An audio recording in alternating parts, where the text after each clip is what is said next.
promised that ages ago for the boys in Manchester Trouble. Everyone knows the story of Radio Caroline and the swinging 60s DJs whose rebellious buccaneering on the high seas led to the birth of Radio 1. And good morning, everyone. Welcome to the exciting new sound of Radio 1. But there's another pirate radio story. A story you don't know. One that played out on the rooftops of inner city Britain in the Thatcher years. Doesn't matter who you are. If you can build up a fortune to yourself, jolly good luck to you. Because in doing so, you will help to create jobs for others. This is the story of how a whole musical culture was ignored by legal radio. And how people who were disregarded and dismissed had to break the law for their music and their voice to be heard. It was always an occupational hazard to be a young black person at that time. So for me to go on Clive and put up a mask, we didn't know any better. We didn't know you didn't get nicked. It's a tale of a generation of black music entrepreneurs who embraced the spirit of the age, but were criminalized for doing so. For me, I had to make things work, not because of them, despite them, because they weren't giving me an opportunity. Of music lovers who played a game of cat and mouse to stay one step ahead of the authorities. Let's be honest, we liked chasing pirates. No one's ever seen me fight. I'd take some licks to try and save my albums, I'm telling you. Backed by a government determined to take them down. Pirates I have no time for, and I think we should crack down on them as hard as we can. Being part of that was the single most exciting thing that ever happened to me. Ever. I'm Rodney P, and my journey as a hip-hop artist and the careers of countless other black British musicians and DJs would never have been possible without the platform of pirate radio. This is the untold story of how Britain's greatest generation of pirate radio broadcasters took on the establishment and totally changed the face of UK pop music culture forever.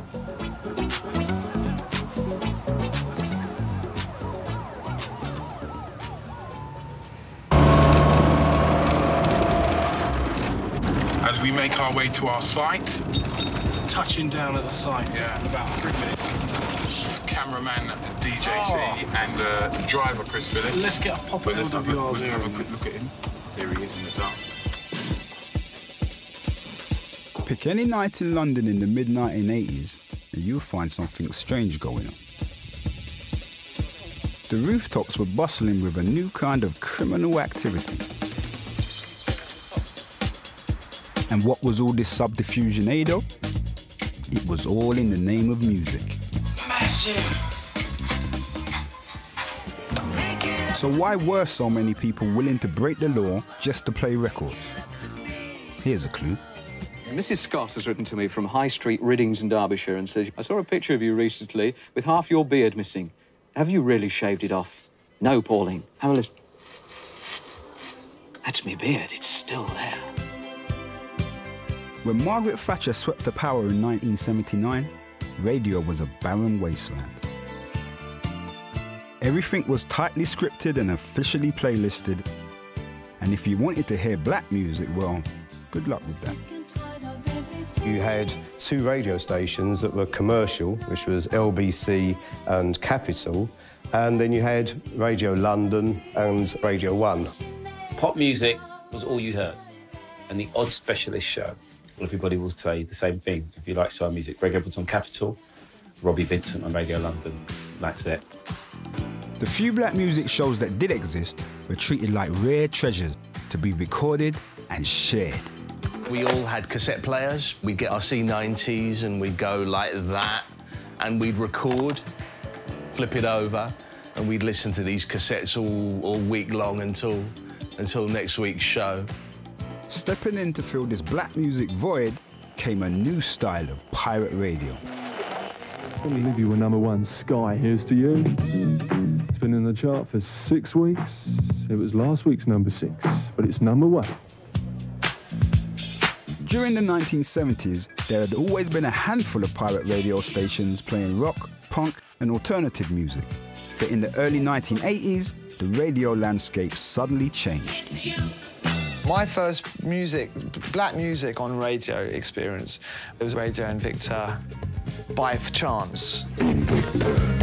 92.4. Picking it up on a Sunday afternoon. I remember I had to get in the bath, actually get in the bath with this particular radio, and I'd pick up maybe Steve Devon or Steve Chandler. Yeah, for the past hour, it's been London's Top 20 as voted by you. My name's Steve Chandler.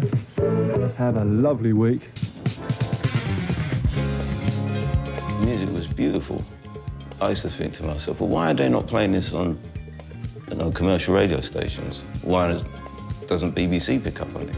That's where you heard if there was a new Slave record, I don't know, Just a Touch of Love, or the Jones Girls, Nights Over Egypt. When I first heard that for the first time on pirate radio, it was like unbelievable. Nights over Egypt.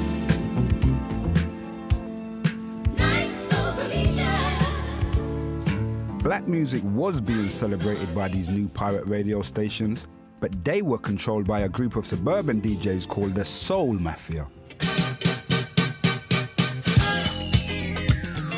This group of DJs were incredibly powerful, incredibly influential, great DJs. Chris Hill, Robbie Vincent, Pete Tong, Jeff Young. But this group of DJs, they weren't London DJs.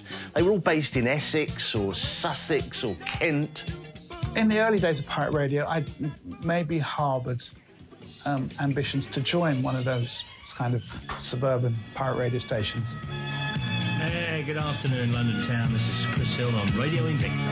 But then I quickly realised that there would be no place for somebody like me because they were all white.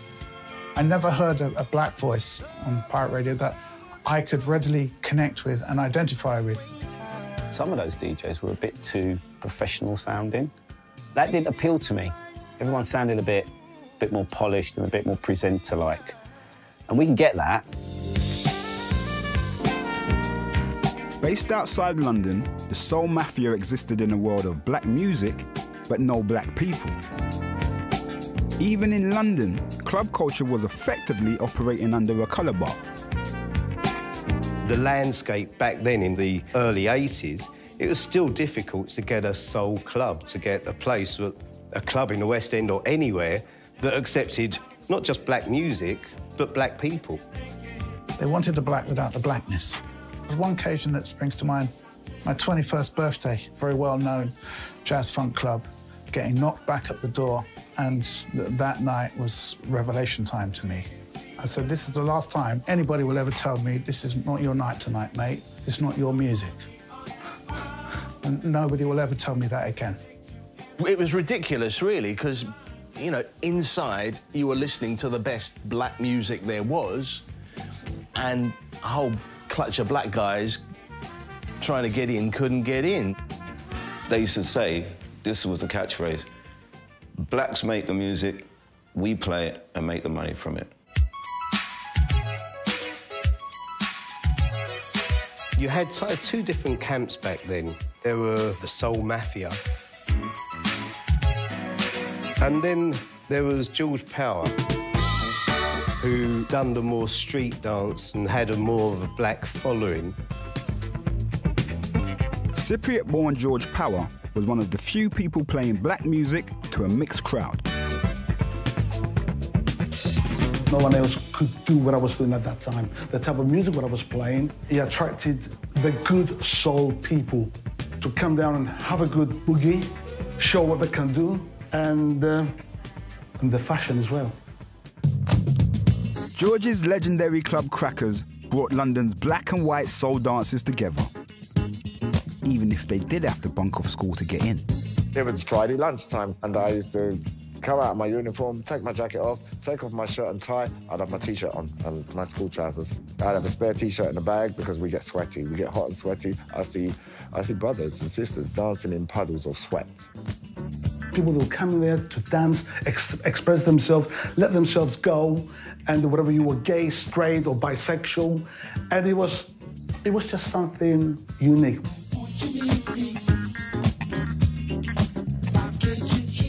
I was one of the dancers, you know. At one time, I was king of crackers. I was Fred Astaire, or Gene Kelly, and I see moves, and I practiced them, and then added my little flavours. And this was boogie. This was what boogie is about. And then I go to the club, and I'm ready. Crackers or the Electric Ballroom, that was much more kind of urban. That was a sort of heavier London, you know. For me, it was like scarier London, blacker London, you know. It was less what I was used to. But equally, it was really exciting, and it was a whole other world. But it was also a world that was about to go through a period of unprecedented social upheaval, and the black music pirates would be right there, at the heart of it. I grew up in the 30s with an unemployed father. He didn't riot. He got on his bike and looked for work, and he kept looking till he found it. In 1981, as Britain burned and unemployment soared, a group of enterprising reggae DJs in Notting Hill got off their bikes and set up Britain's first black-run pirate station. This guy's soldier took over.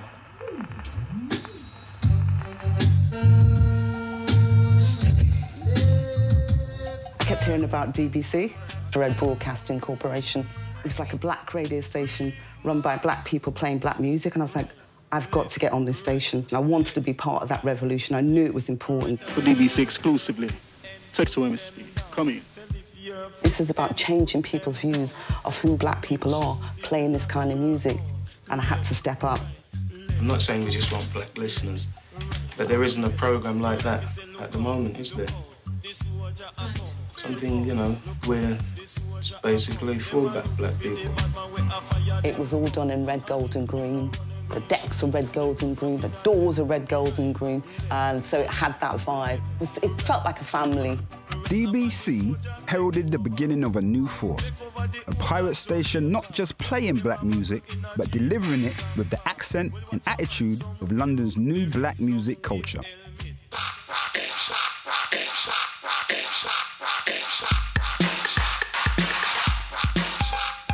Could you explain how you make your living?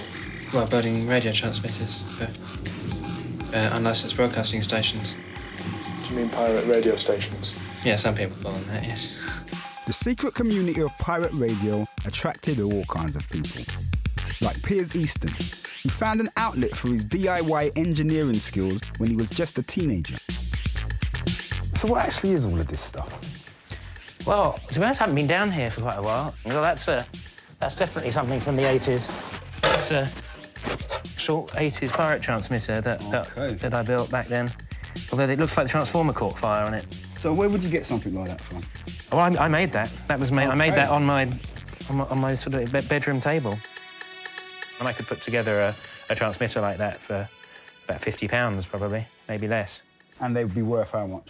200. Okay, that's not a bad business to get in as a 16-year-old, like making them on your mum's kitchen table. Bless her. No, I owe my entire career to her. So this stuff still works. If you were to dust it off, there's no reason why it couldn't get you on the air now. Well, not the one that's been on fire. I think that's probably that's popped its clogs definitely. But yeah, some of that stuff would definitely still be usable. But I don't get involved in that sort of thing anymore. Okay. No more climbing over rooftops for you then, yeah? As Margaret Thatcher cruised to a second victory in the 1983 election, a new, parallel universe was spreading through the airwaves over London. Invisible to most, transmitted through the ether, the signs were right there in the forest of aerials sprouting on London's rooftops. In the cat and mouse game which now unfolded, it was the enforcers from the DTI who were tasked with taking the pirates off the airwaves. The signal's very, very strong and it's to our right. When you're running a pirate station, or when we were running pirate stations in the 1980s, the critical thing was not to get caught. Can we go up this road up here? We've got to go around this roundabout. Oh, well, yeah, you go round the roundabout. Don't go the wrong bloody way. It's a little bit like fishing in a way. You know, you went out there, you didn't know what you were going to get. And hopefully you kept going until you got something. We worked for the Department of Trade and Industry, the DTI, all the way through. It was the radio regulatory department. We weren't policemen, we were engineers doing an engineering job. So pirates were using their engineering skills to hide from us. We were using our engineering skills to find them. Well, we're looking straight at it now, straight at it. Conservatives were in government at the time, and unlicensed broadcasting wasn't something to be tolerated. I think there's a certain element of bureaucratic tidy-mindedness. We don't want these stations that we have no control of broadcasting across the airwaves. And I think fundamentally they did not understand the demand coming from the audience. I think this must be it. Yeah, that's it. We've got him. There was the whole Thatcherism thing of entrepreneurial, kind of get up and do it yourself. And I think DJs and promoters, they're naturally entrepreneurs. It wasn't like there was loads of jobs and stuff like that. You had to get out there and you had to do your own thing. And those that were strongest survived, and those that didn't, well, they became postmen or whatever in years to come. It's quite ironic when you think about it. You know, the Department of Trade and Industry's main remit is to promote entrepreneurialism and, you know, the expansion of new businesses. And there were all these pirate stations which were perfect exemplars of that in a way. You know, they were promoting music, they were young, a lot of people from the black community who were overly represented in the unemployment statistics. And rather than encouraging them, they were busting them.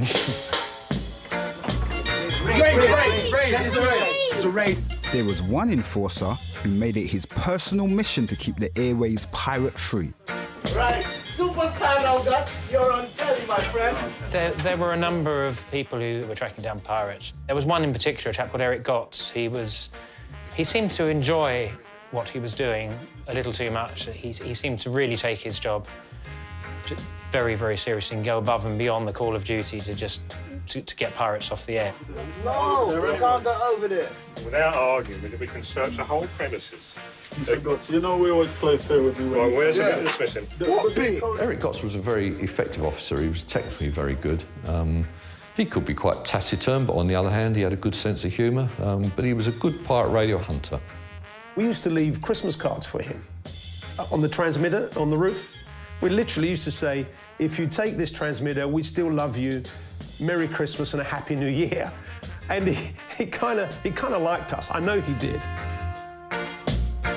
But the DTI were hampered by outdated legislation drafted in the post-war years against an imagined menace of illegal broadcasting from spies and enemies of the state, rather than people just playing reggae, soul and disco.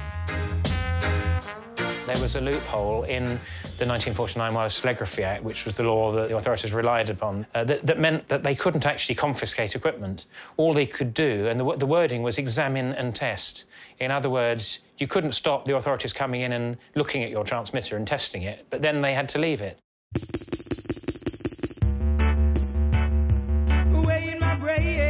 With the authorities powerless to stop them, the pirates seized the advantage and new stations blossomed all over London, massively increasing the exposure for the new black music they were playing.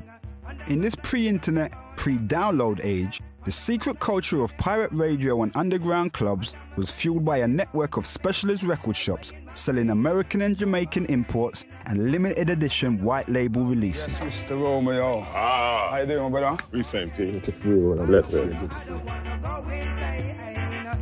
The record shop is the source, it's the fuel, it's the food, you know? So without the record shop, you don't really have any music at all, really. You know, this is where the essence of everything that we were about, with the pirate radio station or you're playing in the pub, you know?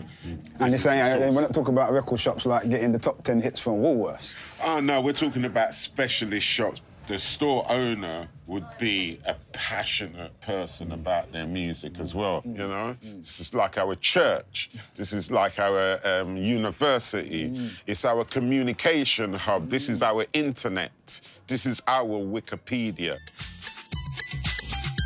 By day, Kiss DJ Mad Hatter Trevor works in a record shop in Hackney. When you're around here, the majority of people who listen to pirate radio live in areas like this. People don't live in the West End of London or around the clubs that you go to in London. They live in areas like this, so you know quicker what the majority of people are into. And a lot of people who work on pirate work in record shops as well, which does help. So you're much closer to the street. That's why pirate radio flourished, I can guarantee you, because recruitment, for a lot of those stations, the hub of that would have been record stores or clubs, and definitely record stores, because you can talk, chat, and exchange information.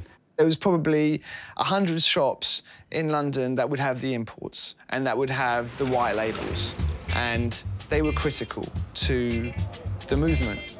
There'd be guys in there for 4 hours talking about nothing but music, and if music was your thing, that's where you wanted to hang out. The only thing missing from the record shop was a pool table.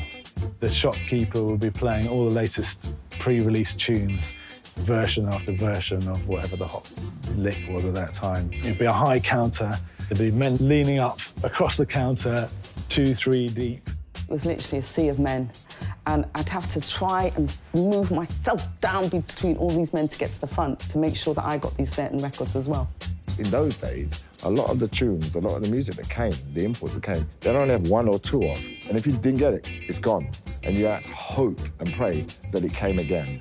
Sometimes I'll be thinking to myself, am I going to eat food this week or am I going to buy these imports? Food, imports, food. Imports won all the time. I had to have those tunes. So, yeah, the radio, the record shops, and, of course, the clubs, you know, that was the Trinity. That was, you know, that was the Holy Trinity.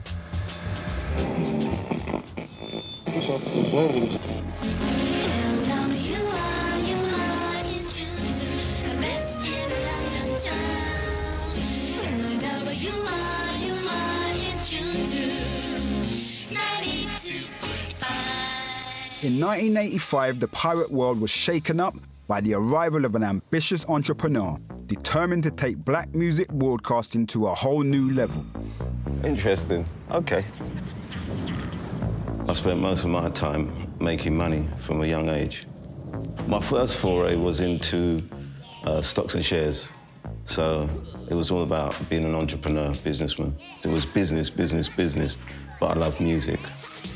An ailing pirate pop station when he took it over, Zach saw huge potential in rebranding LWR as a powerhouse of 24/7 black music culture.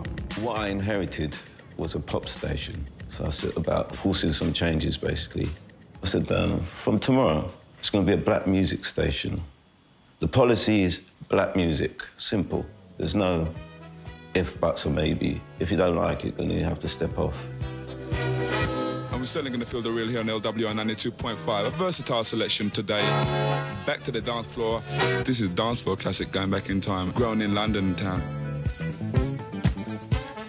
How did I not see that?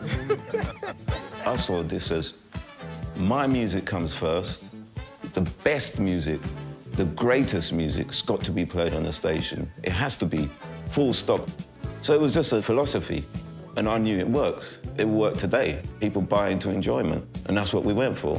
It was very visibly black. The music that we were playing was visibly black, with no apologies. Even though we were black-run and black-funded, we were multicultural completely across the board.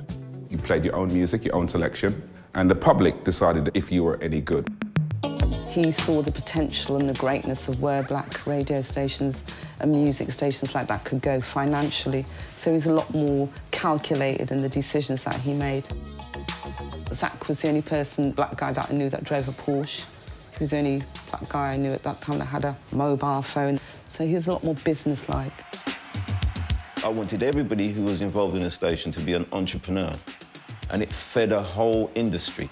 We felt that we were the nucleus of all which was happening musically and influencing people because everybody listened. And people listened because it was fantastic. Shit. I can't take it, I can't move. No, that's it, done. I don't want to say anything.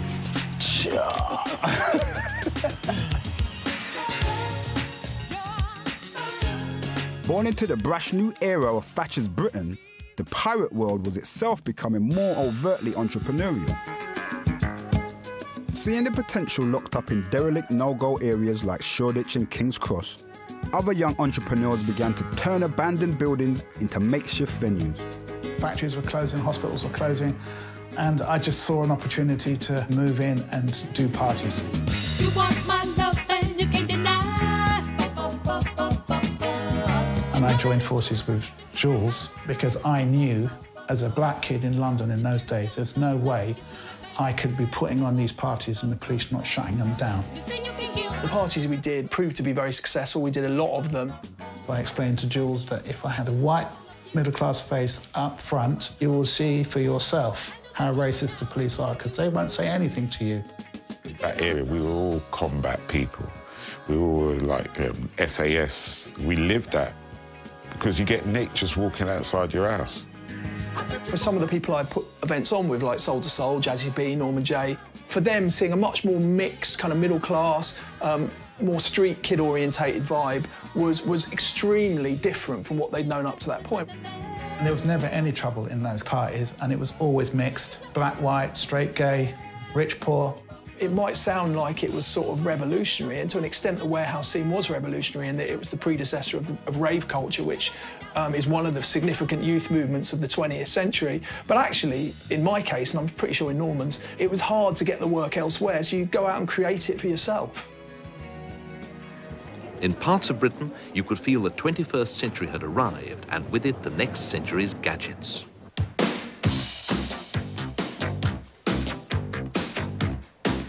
You could now computer control your bank account from your armchair. Stay in instant communication with office or home. The cell phone for those who never want to be alone. The 1980s was a time of high-tech revolution, and the pirate world embraced it. Given new, more powerful legislation in 1984, the DTI could now seize equipment and make arrests. But as the authorities leveled the playing field, the pirates came up with a high-tech trick to win back the advantage in an escalating arms race. Well, the microwave and other similar systems has enabled pirates to have their studios separate from their transmitters using antennas like this. Tracing down the source of these transmissions, i.e. where the studio is so difficult it would actually mean a DTI engineer flying along the beam with a helicopter or some similar flying object. Originally, pirate studios had been hardwired to a rooftop rig of transmitter and aerial. Now, using a microwave link, the rig could still be easily found, but the studio, connected to it by a beam, could be anywhere. The start of the microwave linking made our life much more difficult. But to be quite frank, the quickest way of getting interference off air was to remove the transmitter, but it nearly always appeared fairly quickly soon afterwards. The pirate business model was designed to absorb the cost of lost transmitters, worth just a couple £100 a pop. Any serious station was able to switch quickly to a spare to get back on air, because the revenue they could earn from advertising was more than enough to cover the cost. I don't think the DTI ever understood this. The station only had to be on the air for a few hours to recoup more than the cost of the equipment that needed replacing. I didn't want the listener to even realise we'd been taken off. So almost as soon as one came off, another one kicked in. So the job of the DTI was just becoming a bit too much for them. I wouldn't put us down as dummies, but they always had this ability to just keep in that odd step ahead. By 1985, the pirates were so prolific that the DTI could barely keep up with them. So the government decided it was time to make peace by giving them what they wanted, a chance to be legal. In a written answer to a question in the House of Commons today, the Home Secretary, Mr Leon Britton, said he was determined to reach practical decisions on the development of community radio as soon as possible. The Radio Authority said that it was going to give out some community radio station licences. And to go for one of those, you'd have to cease broadcasting. So Solar, Horizon, JFM and some others all came off air to be able to apply for that. Because of the Home Secretary's statement, we at Solar Radio feel that the time has now come when we should cease broadcasting, as we feel our work has now been done. With the promise of legal licenses in front of them, it felt like victory was within reach. Nobody really knew how it was going to look, what it was going to look like or whatever, but kind of people came off air because they kind of felt that it was the right thing to do. Because at the end of the day, people don't really want to be pirates. Here in London town, Horizon Radio's final farewell day. We hope to see you again, but if we're unsuccessful, we wish you well, and we wish the people who get the licence the best for 1986. With all the main stations closing down, the airwaves were quiet. But the months dragged on with no news of any licenses. We went in there full throttle. We did everything expected of us. We spent a phenomenal amount of money putting the application together. Just for PR alone, we spent £30,000. And then, without any explanation, the government pulled the plug. This afternoon's announcement by the Home Secretary, Mr Douglas Hurd, that plans for community radio are to be put on ice.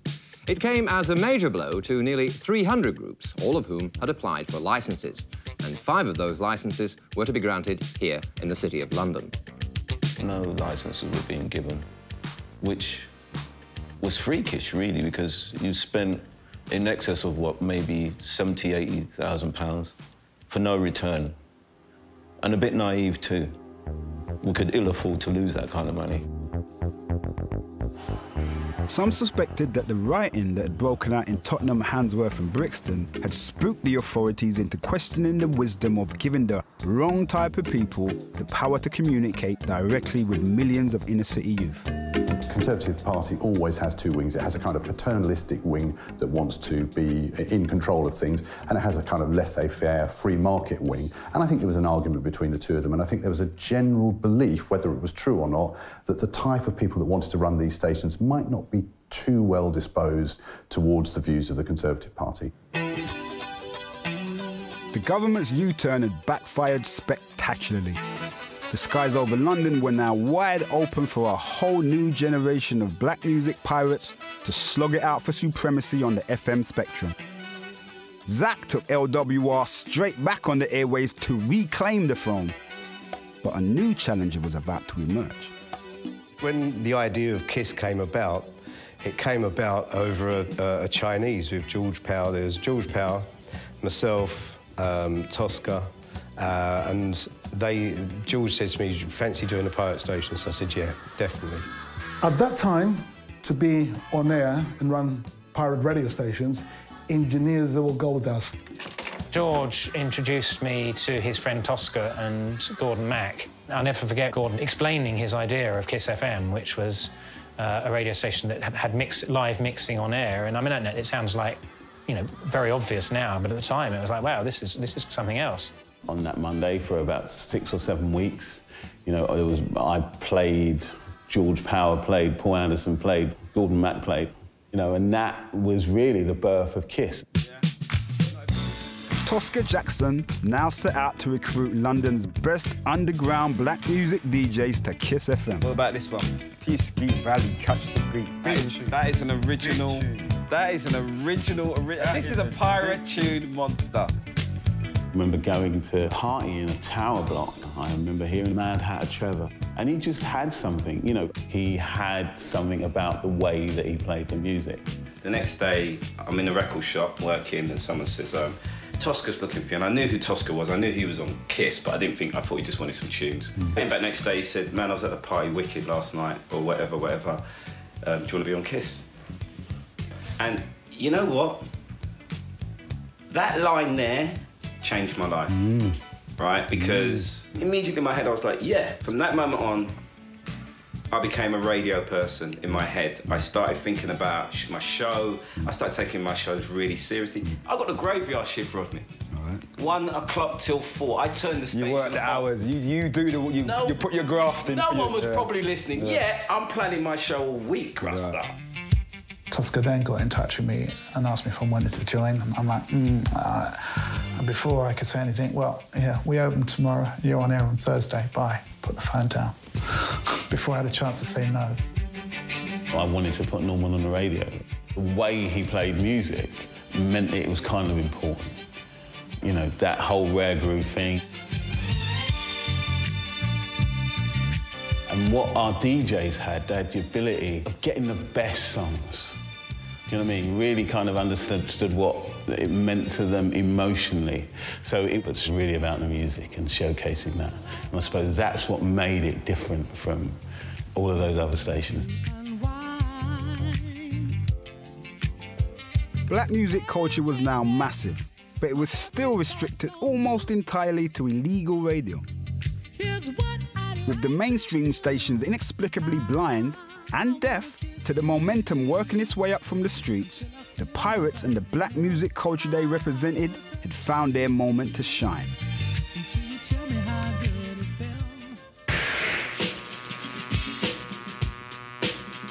You will have a marvellous party tonight, and you could clear up tomorrow, but on Monday, you know, we've got a big job to do in some of those inner cities.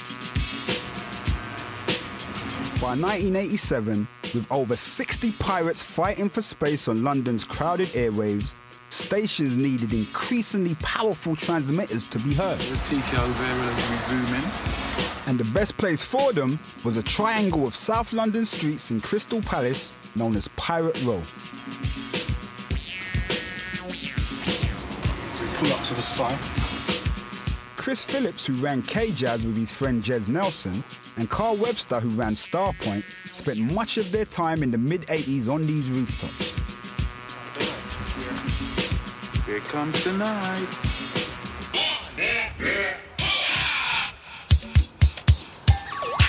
The main thing about Crystal Palace is one of the highest points in London. Right. The higher the better. The further your signal will go, the bigger your audience, all of that. So how did you actually pick a spot to stick your aerial on there? It's a matter of knocking doors. So whoever would entertain you. Yeah, I mean, the very first aerial we got, a friend of mine who was on our station, Jez, his dad was getting his hair cut regularly in a barber's around here. Okay. And got him chatting about radio. My son's on the radio, and what came of that is, well, why don't they use my loft? They can pay me 25 quid a week. Okay. Next thing you know, we're removing slates on top of this building and sticking 40 feet of aluminium out the top. You got buildings by luck, depending on where it's positioned around this triangle up here. There's one edge of this road here where we are now, just uninterrupted views of London, so you've got the best reach into people's houses. Okay. You know what? Even this building here, just over here. This one here? Yeah. This corner one here. Yeah. I believe this is where Horizon, or one of the sort of earlier pirates from the 80s, came from. Okay. Yeah. With so many of you around here at the time, you must have attracted a lot of attention. One Sunday, we get in a phone call, we're being raided, and came running up here to be met by a big crane, and they were cutting off the aerials as they were going down. He was sending out a signal to us to stop doing what you're doing. That building there was the home of LWR, and they were strong. I mean, they were strong in every sense. So if you're talking about building envy, that there was the spot. So LWR had the prime location. Yeah, they had the spot. The Pirates were now spearheading a powerful new youth culture spreading across Britain's inner cities. Their growing audiences brought in bigger ad revenue, and as with any other commercial medium, competition for market share was fierce. Of course we were the best. Of course. They just weren't as good as us. No disrespect to them, they just weren't as good as they weren't as organised. KISS to me was fantastic because you could turn it on and everybody who didn't get a chance to go on LWR, they could go on KISS. We're all about the music. We didn't have a load of nutters on our station, so we were easy picking. So we were always targeted, not only by the authorities, but by other stations.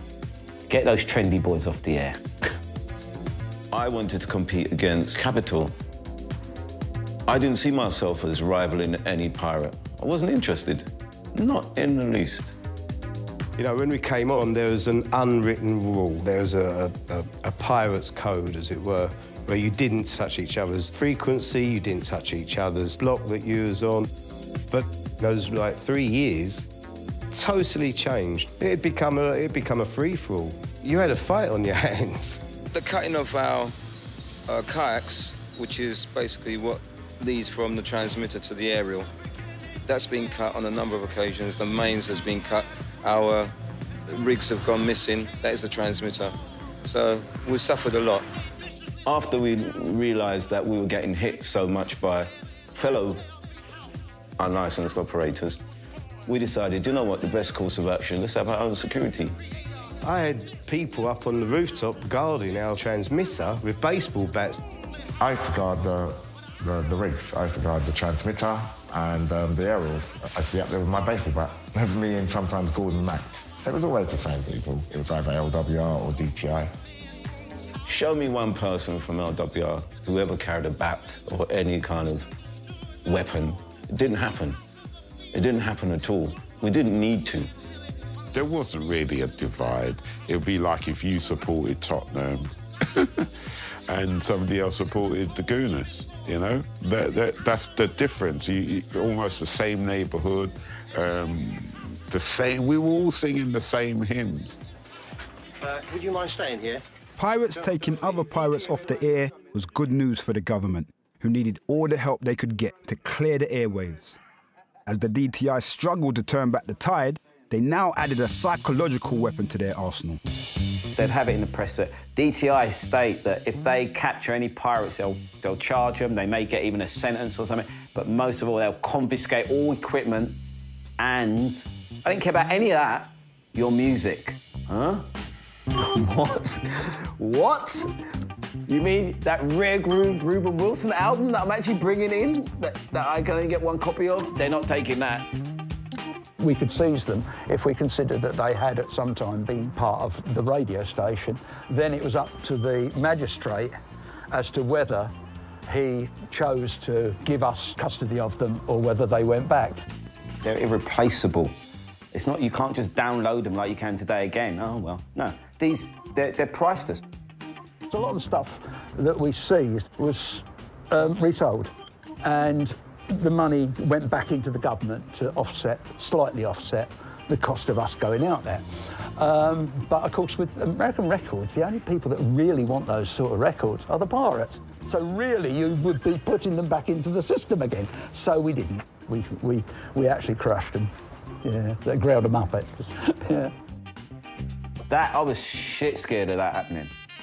And I probably was so mad about music in them days.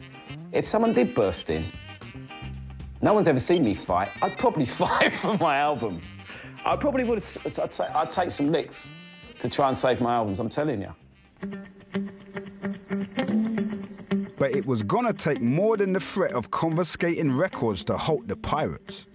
In March 1987, The Sun reported that LWR had 1.5 million listeners. Later that year, in an audience poll in the London Evening Standard, Kiss came in at #2, ahead of Radio 1. The DTI came under mounting pressure to strike a fatal blow against the illegal upstarts. The legitimate broadcasters, of course, were somewhat concerned that they paid their performing rights and their rent and their rates, and these guys were coming along, sticking the transmitter on top of a tower block and taking some of their advertising revenues away. But the pirates were now so popular, a serious escalation was needed. In 1987, the DTI launched a negative PR offensive in a desperate attempt to sway public opinion. John Butcher, the junior industry minister, says pirate radio operators have been beating up his inspectors. He wants the public to help bring the villains to justice. One investigator operating in Birmingham died of a heart attack as a result of an incident when he was dragged from his car, stripped and beaten unconscious. The government even tried to associate the pirates with an anarchist booklet called Radio Is My Bomb. One way to hit back, it says, is to trap them in the lifts and throw the main power switches. Then take your gear down the stairs while beating up any inspectors or policemen you meet on the way. The propaganda that the government and press and the DTI and everyone else put out against the pirates, it had to kind of try and hit home with the general public to try and make them outlaws. They said that the emergency services were being kind of interfered with, aeroplanes were being interfered with, gas balls was being interfered with. We did have the odd complaint about instrument landing system problems and pilot communication problems.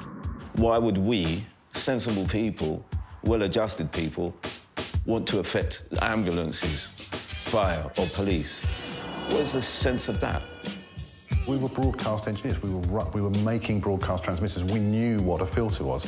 And we would talk sometimes to the DTI, and the DTI would actually say to us, well, we're not too worried about your transmitters because they don't cause interference. Now, they would never have admitted that in public, but in conversations that were had, we knew that to be the case. You talk about pirates. You know, they got to be people who were criminal-minded, who were stealing. We weren't doing any of that. It was great propaganda to try and turn people against the pirates because they'd lost the battle with the pirates.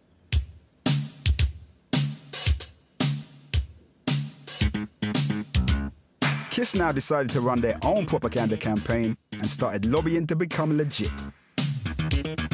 Gordon said, look, Lindsay, you've got a posh voice. Will you call up the radio authority and sort of find out how this works? So I spoke to this woman on the end of the phone called Sheila Porritt. Certainly I, and I'm sure others, got phoned up by pirates.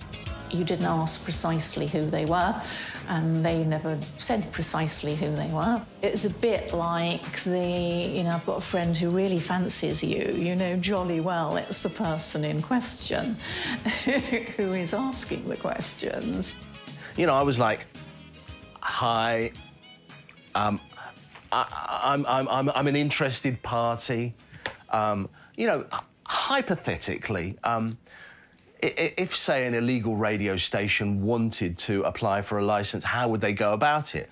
If you want people to go legit, and they're enthusiastic to do that, it's only wise to give them the sort of advice that might help them to put in a successful application.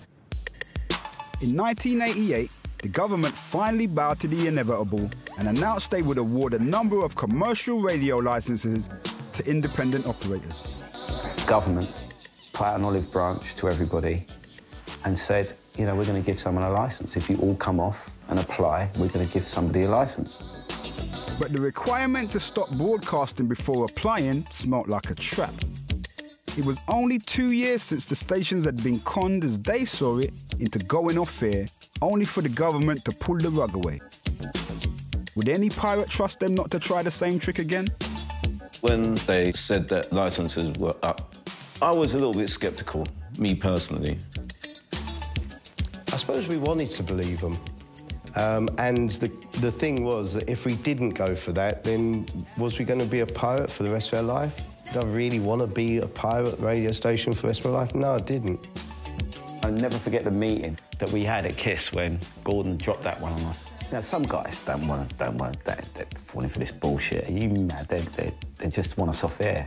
You know, I voted against going off air. I wanted to stay on regardless because I simply didn't trust the authorities. We'd done all this propaganda about wanting to be a kind of a legal station, and it would seem ridiculous if we didn't go for it when they then offered it. So you're definitely not going to transmit, even though you may not win a licence? No. I won't, anyway. The other DJs, the other 30 DJs, that's up to them, but me personally, no. 10, 9, 8, 7, 6, 5, 4, 3, 2, 1. Goodbye, London. London's airwaves were quiet once again, as the pirates did voluntarily what the government hadn't been able to do by force, and came off air in the hope of becoming legal.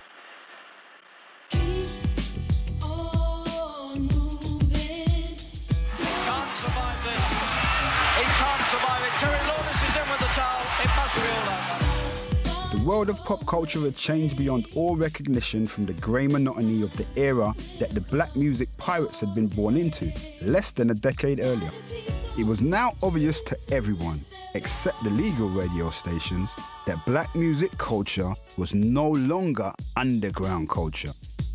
KISS DJ, Jazzy B, had already hung up his pirate headphones and was now making international hits with his sound system, Soul to Soul.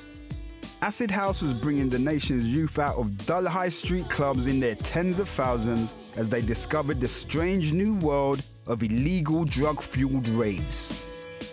With huge changes reverberating through the wider world, it was clear that legal radio, now ridiculously behind the times, was due for a serious reboot.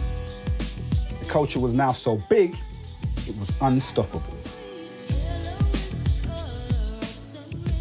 We do 1989 off air, and they're about to announce the licence, and it's kind of, ooh, you know, this is it, this is it, this is it. Well, I think the reason why there should be a jazz radio station serving London is because, firstly, all major cities have jazz radio. We were incredulous. I mean, really incredulous. We came off air, then it turned out that DTI fucked us over. I'm like, see what I mean? Oh, Jazz FM got it. Told ya, yeah, let's just get back on air. Let's just Sodom, finger, all this stuff. Felt like a bit of an establishment stitch-up because they were extremely well backed by people with a lot of clout. We all thought it's a bunch of MPs who like jazz music gave it the tick-off because they don't understand dance music. So, you know, let's have some jazz, let's have some Coltrane and Miles Davis. That's what we need, that's what London needs. Feeling betrayed once again, many of the pirates, including LWR, went back to broadcasting illegally. We kind of knew that we wouldn't be given the licence. And I think at that time, I don't think we were ready. The country was not ready for that to happen. Or maybe they just didn't think that we were the ones that they wanted to run that kind of network. But KISS held out. The radio authority said, don't go back on air. Just do not go back on air. There's been so many great applications that we're going to talk to the powers that be and see if we can get some more licences. Gordon Mack now managed to attract heavyweight backing for KISS FM's application. They got involved with EMAP, the publishing company, to give them the reputational advantage over groups of people applying for licences where the radio division of the Broadcasting Authority at the time didn't know who anyone was. With EMAP, they knew who they were dealing with. And by this time, Virgin, who had lost out in the first round, they came to us and they said, look, we think that your application's really strong, we'd like to get involved with it, so they came in as an extra investor. Zach was also approached by a range of corporate investors who now saw that buying a piece of the pirate pie made sound business sense. We were approached by the media moguls who needed a front to get the license. But the funny thing is, the percentage, they wanted a huge percentage. We never went with any media moguls. We stood alone. I throw this switch. Pump up the volume, pump up the volume. The 1980s played out with epic events, ending a decade when everything had changed. For most, it had been a time of entrepreneurialism and excess. But for millions of fans, it was an era when black music finally kicked down the doors to make its many voices heard. And we put the application in, and in December, we found out we'd won the licence. People station, at the system, DTI. Throughout 1990, KISS prepared to come on air, with the hopes of the whole pirate radio community on their shoulders. This is Gordon Mack. There are no words to express the way I feel at this moment, so with your permission, I'd just like to get something out of my system altogether. Rihanna! Welcome, London. I was elated initially. I phoned up Gordon Mack and said, congratulations, fantastic, great. I hope you do right with this licence because we've all fought very hard. Can you believe it? I haven't got a lot to say right now. It's so good, we've just got to take it in what's happening around us. 100 FM, back legally, the original sound of young London. 1990 felt like a huge victory for the Pirates, who had stuck to their guns for so long. Ladies and gentlemen, we're leaving Downing Street for the last time after 11 and a half wonderful years, and we're very happy that we leave the United Kingdom in a very, very much better state than when we came here 11 and a half years ago. Margaret Thatcher, whose government had spent over a decade trying to shut the Pirates down, was ousted from power just 2 months after KISS 100 came on air. But the dream of legalisation came at a high price. This was KISS. This is London, multicultural London. And we gave them a radio station that reflected that. It's fantastic. But even then, you know, it was the beginning of the end, or the end of the beginning. In order to achieve their vision, the Pirates had to sacrifice the very thing that made them chase it in the first place, the love of music above all else. You noticed the real changes. It became more and more a business rather than about the music. The thing about this huge media company is they were a home counties business with home counties values.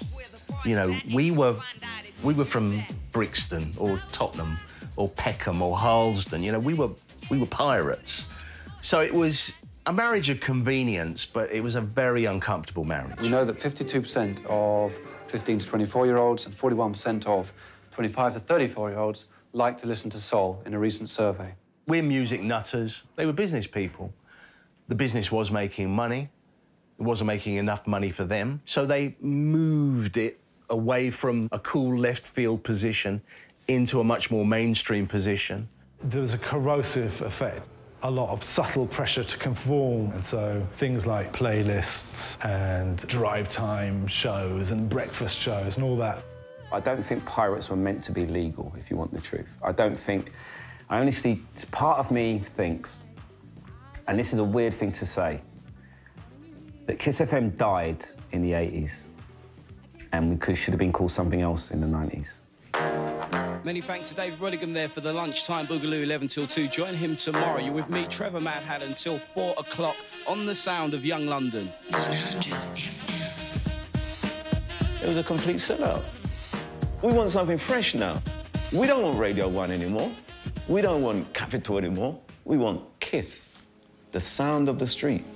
I think it's really hard for a station like Kiss or any station to maintain an edge. And there came a time where eventually it started not quite being in the know as it might have done in the past. Too many DJs were just a little bit living in the past too much and they weren't staying up with the music. So eventually the people were going, well, actually, Kiss isn't really representing the street. We were fighting the difference between being cool and underground and commercial and reaching a bigger audience, which left a gaping hole for other pirate radio stations to still exist. There's always been that demand for that illegal station that is on the cutting edge of bringing you what is happening right now. Just when you think that they've stopped it, a new wave of them come out. In 1990, a new act made pirate broadcasting a criminal offence, carrying a 2-year prison sentence and unlimited fines. Unlike the earlier pirates who had at least aspired to legality, it drove the new generation firmly outside the law. Come on, mix down the style. I think we saw, after 1990, a proliferation of smaller stations but larger numbers. The system was, they had a computer that says there's no space on the FM dial. And it'd be like, well, funny that, you say there's no space on the dial, but there's 100 pirates that are constantly on. So to say that there's no space, it's like your computer might be saying one thing, but like reality is this is happening. It's not going away. Without pirates, there could be no jungle, like to the level that it's at. There could be no grime to the level that it's at because people forever want to break the mold and break the cycle.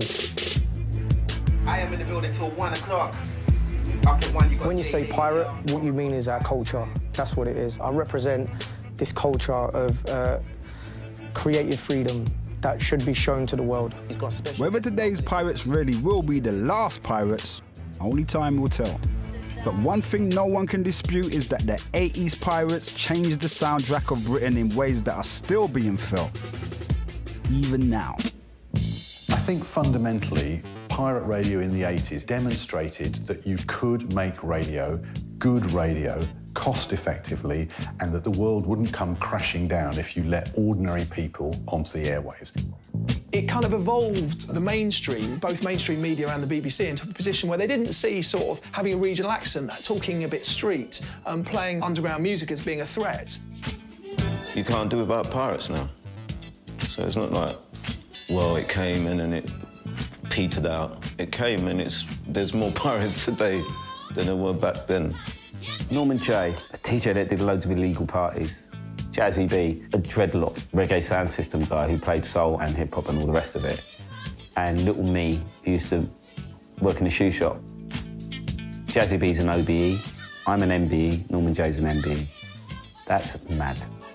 It's a reflection on how important that era was, how important pirate radio was, because it birthed us all, in a way, you know? It gave us all a platform to do what we did. Yes, indeed. You know how we do. Saturday Last Pirate sending out a request to my DJ friends. We got the Kiss FM family, the LWR family. Station FM and all the crew, Starpoint, Horizon, Solar. The Big Bad and Heavy DBC. Oh my God, we even sent out a request to the DTI, because we all got jobs to do.